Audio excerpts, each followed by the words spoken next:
दोस्तों, आज की इस वीडियो में हम बात करेंगे स्टॉप लॉस के बारे में। काफ़ी सारे लोगों को यह पता ही नहीं होता कि स्टॉप लॉस को सही तरह से कैसे लगाएं, और काफ़ी सारे लोग तो स्टॉप लॉस को लगाते ही नहीं। अगर आपने ध्यान से इस वीडियो को देखा तो आज से और अभी से आप ट्रेडिंग का आधा गेम जीत जाएंगे। सबसे पहले ये समझते हैं कि स्टॉप लॉस होता क्या है। स्टॉप लॉस मतलब आपने कहीं पर ट्रेड लिया बाय में, और अगर यहाँ से प्राइस आपकी डायरेक्शन में जाएगा तो वहाँ तो आपको प्रॉफिट होगा। लेकिन अगर प्राइस आपकी डायरेक्शन के अगेंस्ट गया तो कहाँ पर आपको एग्जिट कर लेना है, वे होता है स्टॉप लॉस। इसके नाम से ही हमें मालूम चलता है कि इसमें हम अपने लॉस को स्टॉप कर देते हैं। अब समझते हैं कि स्टॉप लॉस क्यों ज़रूरी है।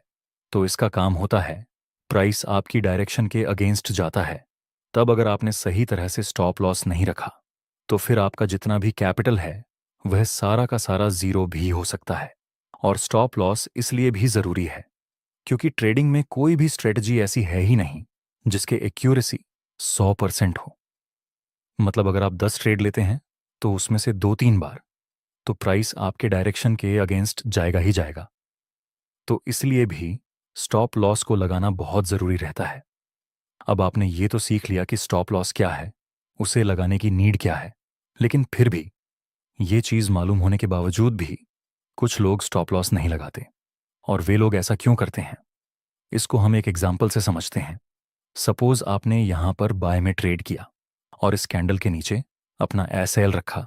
जहां पर आपने एंट्री की वो लेवल था 100 का, और आपका स्टॉप लॉस था 90 पर। अगर प्राइस आपकी डायरेक्शन के अगेंस्ट जाता है और अगर प्राइस 90 को नीचे की तरफ क्रॉस कर दे तो आप इस ट्रेड से एग्जिट करेंगे, ऐसा समझकर अपना एसएल रख दिया। लेकिन रियल में क्या होता है, प्राइस थोड़ा ऊपर जाता है, फिर प्राइस 85 तक पहुंच जाता है, आपका स्टॉप लॉस हिट हो गया और आपने एग्जिट कर लिया। लेकिन यहीं से प्राइस फिर से ऊपर जाता है और आपका प्रॉफिट टारगेट कंप्लीट हो जाता है। अब आपका बड़ा लॉस हो गया क्योंकि आप सही ट्रेड में थे और वो प्रॉफिट ना मिला, और वह भी सिर्फ इसलिए क्योंकि यहां पर आपने स्टॉप लॉस लगाया था। अगर यह स्टॉप लॉस नहीं होता तो आप प्रॉफिट में होते। और यही सब चीज़ों को देखकर काफ़ी सारे अनमेच्योर ट्रेडर स्टॉप लॉस नहीं लगाते। लेकिन ऐसा सिर्फ 10 में से 2-3 बार होता है। और अगर आप ऐसा ही करते रहेंगे तो अपने 10 से 20 ट्रेड में जितना भी प्रॉफिट बनाया होगा वह शायद एक ही ट्रेड में लॉस में बदल सकता है। इसलिए हमेशा स्टॉप लॉस को ज़रूर लगाना ही चाहिए। चलिए अब समझते हैं कि स्टॉप लॉस को कैसे लगाएं। पहला तरीका है कैंडलस्टिक पैटर्न के हाई से ऊपर और उसके लो के नीचे। एक झमाले के लिए यहां प्राइस लोअर लो और लोअर हाई के स्ट्रक्चर में नीचे आ रहा है, सो ये डाउन ट्रेंड हुआ। तो अब हम ये दो पॉइंट को कनेक्ट करके एक बेरिश ट्रेंड लाइन बना देंगे। नेक्स्ट प्राइस थोड़ा सा ऊपर जाता है जहां पर हमें एक बेरिश और कंफर्मेशन कैंडल का सिग्नल मिला, तो आप यहां एंट्री कर सकते हैं और आपका स्टॉप लॉस रहेगा। इस बेरिश कैंडल के हाई से थोड़ा सा ऊपर नेक्स्ट प्राइस फिर से नीचे आता है जहां अब ये रिसेंट सपोर्ट लेवल नीचे की तरफ ब्रेक हो चुका है। नेक्स्ट प्राइस थोड़ा सा साइडवेज में मूव करता है। अब हम वेट करेंगे कि अगर प्राइस इस लेवल तक आकर फिर से कोई बेरिश कैंडल का सिग्नल दे तो हम एंट्री करेंगे। नेक्स्ट प्राइस इस लेवल को रिस्पेक्ट किए बिना ही ऊपर चला जाता है और फिर से इस ट्रेंड लाइन के पास हमें एक बेरिश और कंफर्मेशन कैंडल का सिग्नल मिला, तो यहां पर आप फिर से सेल में एंट्री कर सकते हैं। इसमें भी आपका स्टॉप लॉस रहेगा। इस बेरिश कैंडल के हाई से ऊपर अगर कोई बुलिश कैंडल में आप बाय में ट्रेड करते हैं तो उसमें आपको बुलिश कैंडल के लो के नीचे एस एल रखना है। एग्जाम्पल के लिए सपोज कि आप यहां पर बाय करते हैं, नियम के अनुसार आपको यहां पर बाय में ट्रेड नहीं करना चाहिए क्योंकि ये डाउन ट्रेंड है। लेकिन आपको एग्जाम्पल दिखाने के लिए मैं जस्ट बता रहा हूं कि सपोज आपने यहां पर बाय किया तो आपका स्टॉप लॉस रहेगा इस बुलिश कैंडल के लो के नीचे। इस तरह से आप कैंडलस्टिक के बेस पर ट्रेड कर सकते हैं। दूसरा है, कुछ लोग ब्रेकआउट और ब्रेकडाउन में भी ट्रेड करते हैं। एग्जाम्पल के लिए यहां पर प्राइस इस तरह से साइडवेज रेंज में मूव कर रहा था। प्राइस 5 बार इस रेजिस्टेंस को टच किया है और 2 बार इस सपोर्ट को। नेक्स्ट प्राइस ने इस इंपॉर्टेंट सपोर्ट लेवल को नीचे की तरफ ब्रेक कर दिया। तो यहाँ पर जिस कैंडल से ब्रेकडाउन मिला उस कैंडल पर हम एंट्री करेंगे और आपका स्टॉप लॉस रहेगा इस ब्रेकडाउन कैंडल के हाई से थोड़ा सा ऊपर। नेक्स्ट एग्जाम्पल, यहां भी प्राइस इस साइडवेज रेंज में मूव कर रहा था। प्राइस ने 3 बार इस रेजिस्टेंस लेवल को टेस्ट किया था। नेक्स्ट प्राइस ऊपर जाता है और इस रेजिस्टेंस लेवल को ऊपर की तरफ ब्रेक कर देता है। तो यहां पर आपकी एंट्री रहेगी और इस ब्रेकआउट कैंडल के लो के नीचे आपका स्टॉप लॉस रहेगा। और अगर आप रिटेस्ट का वेट करते हैं तो वह बहुत ही ज्यादा बेहतर रहेगा। नेक्स्ट प्राइस थोड़ा सा करेक्शन करता है और उसके बाद हमें एक बुलिश और कंफर्मेशन कैंडल का सिग्नल मिला। तो आप यहां पर भी ट्रेड में एंट्री कर सकते हैं जिसमें आपका स्टॉप लॉस रहेगा इस बुलिश कैंडल के लो के नीचे। चलिए अब समझते हैं कब आपको स्टॉप लॉस नहीं लगाना चाहिए या फिर कौन सी जगह पर आपको स्टॉप लॉस नहीं लगाना चाहिए। पहला नंबर, जब मार्केट बहुत ही हाई वोलाटाइल होता है उस समय आपके स्टॉप लॉस भी बहुत ज्यादा हिट हो सकते हैं। हाई वोलाटाइल मतलब मार्केट बहुत ही तेजी से ऊपर नीचे मूव करता है। ऐसी मार्केट को हम वोलाटाइल मार्केट कहते हैं। जनरली हाई वॉलेटिलिटी किसी न्यूज के कारण हो सकती है, जैसे इन्फ्लेशन रेट, कोई बिग अनाउंसमेंट या फिर कोई बिग न्यूज। ऐसी कंडीशन में कोई भी टेक्निकल एनालिसिस सही तरीके से काम नहीं करता जिसमें मार्केट हमारी एनालिसिस के अगेंस्ट जा सकता है। इसलिए आपको न्यूज ट्रेडिंग में ट्रेडिंग को अवॉइड ही करना। दूसरा है साइकोलॉजिकल नंबर। साइकोलॉजिकल नंबर में अगर आप अपना स्टॉप लॉस लगाएंगे तो ज्यादा चांस रहते हैं कि आपका स्टॉप लॉस हिट हो जाए, क्योंकि काफी सारे लोग अपना एसएल और प्रॉफिट टारगेट साइकोलॉजिकल नंबर पर ही रखते हैं। जिनको साइकोलॉजिकल नंबर के बारे में नहीं मालूम उनको मेन शॉर्ट में ये समझा देता हूं कि 500 का लेवल, 1000 का लेवल, 1500 का लेवल, 2000 का लेवल, ये सब हुए साइकोलॉजिकल लेवल या फिर साइकोलॉजी का नंबर। आप इसे राउंडिंग नंबर भी बोल सकते हैं।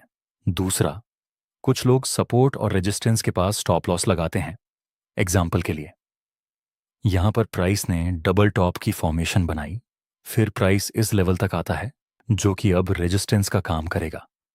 वहां पर एक ब्रेकआउट और कंफर्मेशन का सिग्नल मिला। तो यहां पर जनरली लोग एंट्री करते हैं और वह अपना स्टॉप लॉस लगाते हैं। इस सपोर्ट के पास आपको इस तरह से स्टॉप लॉस नहीं लगाना है। नेक्स्ट प्राइस यहां पर स्टॉप लॉस हिट करता है और उसके बाद नीचे मूव कर जाता है। यहां पर गलती सिर्फ इतनी है कि ये जो स्टॉप लॉस था वह टाइट स्टॉप लॉस था। आपने इस रेजिस्टेंस के ऊपर स्टॉप लॉस लगाना है, क्योंकि ऐसे इंपॉर्टेंट सपोर्ट और रेजिस्टेंस के पास लिक्विडिटी ग्रैब करने के लिए भी प्राइस बहुत बार आता है। इसलिए आपको इंपॉर्टेंट लेवल से थोड़ा सा दूर अपना स्टॉप लॉस रखना है। अब समझते हैं आप ऐसा स्टॉप लॉस कैसे लगा सकते हैं जो कभी हिट ही ना हो, मतलब no loss stop loss strategy.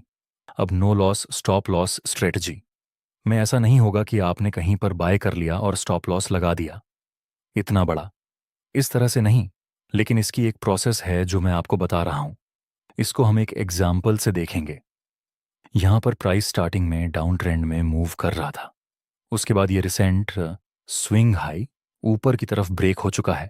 तो अब यहां पर ये डाउन ट्रेंड अप ट्रेंड में रिवर्स तो हो चुका है और नीचे हमारे पास एक डबल बॉटम पैटर्न की फॉर्मेशन भी है। अब हम वेट करेंगे कि प्राइस इस डबल बॉटम की नेकलाइन जो कि यहां पर रहेगी वहां पर प्राइस रिटेस्ट करने के लिए आए, वहां पर हमें कोई बुलिश कैंडल का सिग्नल मिले। नेक्स्ट प्राइस थोड़ा रिटेस्ट करता है और इस लेवल के पास हमें एक हैमर और कंफर्मेशन कैंडल का सिग्नल मिला। अब आपकी एंट्री यहां पर होगी और स्टॉप लॉस रहेगा इस कैंडल के नीचे। आपका पहला टारगेट रहेगा यहां। अब आपको क्या करना है, अगर प्राइस यहां से थोड़ा बहुत ऊपर जाए और सपोज कि प्राइस यहीं कहीं से रिवर्स होने लगे, तो जो आपका स्टॉप लॉस था यहां पर वह बन जाएगा। जहां पर आपने एंट्री की वहां मान लो कि आपने 1000 की प्राइस पर बाय किया था और आपका स्टॉप लॉस था यहां पर 990 पर।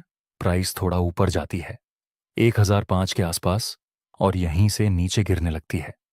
तो आपका जो स्टॉप लॉस 990 पर था उसको आपको शिफ्ट करके इस 1000 की प्राइस पर ही लेकर आना है।